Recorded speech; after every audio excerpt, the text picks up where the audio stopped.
daria para você ajudar a entender qual o significado da passagem no capítulo 10 do Evangelho segundo o Espiritismo, que diz assim, olha, todo homem muito orgulhoso aí segue, Deus o julgará por isso no dia da sua justiça. Não sei se você lembra dessa passagem.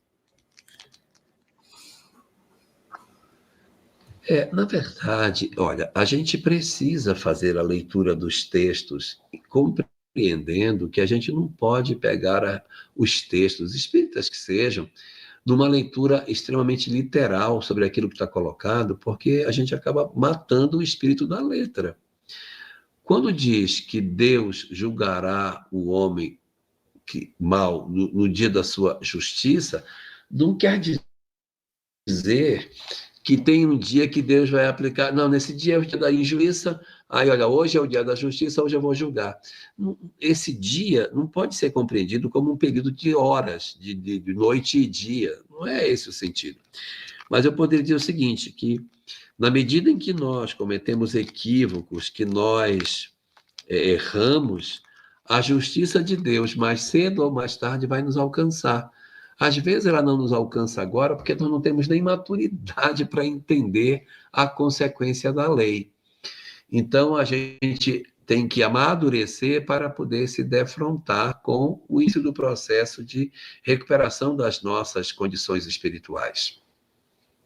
Então, quando se fala sobre textos dessa natureza, é muito importante que a gente faça a leitura entendendo o que pode ser isso. Não é dia no sentido físico, não é justiça significando que não tem justiça nos outros, mas é a compreensão de que haverá um momento em que todos nós que temos algum tipo de imperfeição, nós nos defrontaremos com as consequências daquilo que fazemos. Sugiro a leitura do livro Céu e Inferno, capítulo 7, da primeira parte, chamado Código Moral da Vida Futura, artigos 1 e 2, que dizem mais ou menos isso. Não há nenhuma imperfeição moral que o homem não venha a encontrar a consequência do que fez, e não existe condição de felicidade carregando a imperfeição no seu coração. Então, esses artigos do Código Penal, pode ler até os 5, que vai mais ou menos na mesma toada.